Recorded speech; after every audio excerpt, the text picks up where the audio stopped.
Joining us now to discuss more on this topic is Bart Marcois, former presidential campaign policy advisor and a former U.S. diplomat. Bart, Trump was in Pennsylvania today speaking at quite a unique event. But before we go there, I want to talk a little bit more about what we just heard there. Are you surprised at all by Trump's saying that he won't run again if he loses this time? No, not at all. It wouldn't make sense for him to run again. This is his, what is this now, his third run. If he were defeated, it would, there'd be no reason for him to run again. And besides, he doesn't need to run again. Deciding not to run is an expression of faith in the movement that he has built. He has completely transformed the Republican Party. He's presided over a fundamental realignment of the two parties and the classes and types of people that they represent. He's also expressing faith in the bench that he has. I think people are very happy with J.D. Vance as his vice president. I think they're very happy knowing that they have people like Ron DeSantis and I always get it wrong, the senator from South Carolina. I always say Tim Scott. That's the one. Yes, Tim Scott. There's a Vivek Ramaswamy. There are a number of people that are standing in the wings that have enormous support from the American people, and he was trying to recreate the greatness of America. The slogan is more than just a slogan. He really means it. He wants to make America great again. He has done that, and he has reawakened the people of America to the possibilities of what we can be. And I believe he's going to win. I believe he's going to win quite handily. But if he doesn't, there'd be no reason for him to run again. Very nicely put, Bart. Now, I want to go a little bit more to what we were hearing from that rally in rural Pennsylvania just there. It seems that we've been hearing less from presidential candidates about China than in previous cycles comparatively. But Trump at this event today, this event was clearly solely focused on China's influence in the U.S. It was really about China buying up American farmland, causing small businesses to close with cheaper goods. So how do you think voters view the China threat in 2024? I think that voters are awakening to the threat from China. I think they're starting to understand that there's a spectrum of leftist interests that go all the way to the Chinese Politburo, and then extend to really the Democrat Party. There's a unity of interest among leftists in the world, and China has taken over the world leftist movement. They have tremendous influence. They have enormous amounts of money. They use it to buy influence among political parties all over the world. And the Democrat Party is one of them. And they are using their money and their influence to buy up land and companies that most people in America know that Smithfield Foods was bought by China several years ago. It's the largest pork producer in America, probably the largest pork producer in the world, one unified company.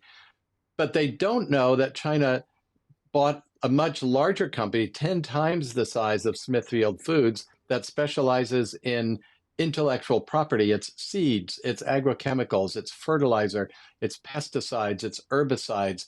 It's all of the things that make the green revolution in food production possible. China owns that. It was a $47 billion purchase. Nobody even talks about that. If China controls the land we produce our food on, the corporations that process the food, and the corporations that own the intellectual property, then if we ever were in a really serious conflict with them, we would not be able to feed ourselves. We would not be able to feed our troops, our families, our towns. And it's a vulnerability to have the most basic requirements of life owned by a country that sees itself as our enemy. Right. And Bart, I want to zone in more on this issue of China buying up American farmland. that seems to actually be very near to American military bases. Now, obviously, that's a concern, but how do you feel about the federal government stepping in to directly address this? Oh, I think it's far past time that they do that. We should have had the federal government step in a long time ago. There should be no opportunity for China to own land of any sort near a military base. It just gives that there's when you're collecting intelligence, especially signals intelligence, there's nothing to replace proximity. We think, okay, we can spy on people from satellites and so forth, but there's no replacement for actually being right next to a facility, being able to observe the timing of movements of equipment, plane takeoffs, training schedules, troop movements for training and what have you. And if you're there and you're on the land right next to it, you can do that. You can do it unobserved. And that's on top of the threat that it poses for them to own farmland in general. Right, and Trump also said that he would ban Chinese nationals from owning anything from U.S. farmland to telecommunications, energy, technology, medical supply companies. Do you think that's really necessary? I do. I do think that's necessary. And I think it's worth whatever economic dislocation it causes temporarily. We are so vulnerable and we have no idea how vulnerable we are. I mean, I'm speaking to you right now over an iPhone. My iPhone has components that were manufactured in China. They have the capability to penetrate every aspect of our lives. Our children, waste hours a day looking at videos on TikTok, and China is getting essentially inside their minds by seeing what kinds of things appeal to them. There should be no opportunity for China to own those things, and it's worth, as I say, it's worth the economic dislocation it would cause to have them replaced by other owners. Then, Bart, would you say, is there not any sort of issue over free trade or government overreach here?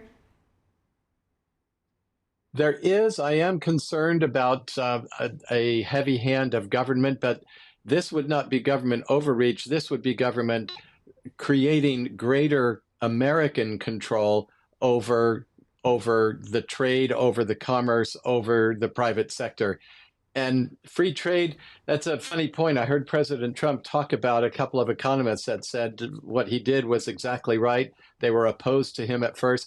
I was opposed to Trump's tariffs when he first announced them. I've been a free trader, all my adult life since the 1980s.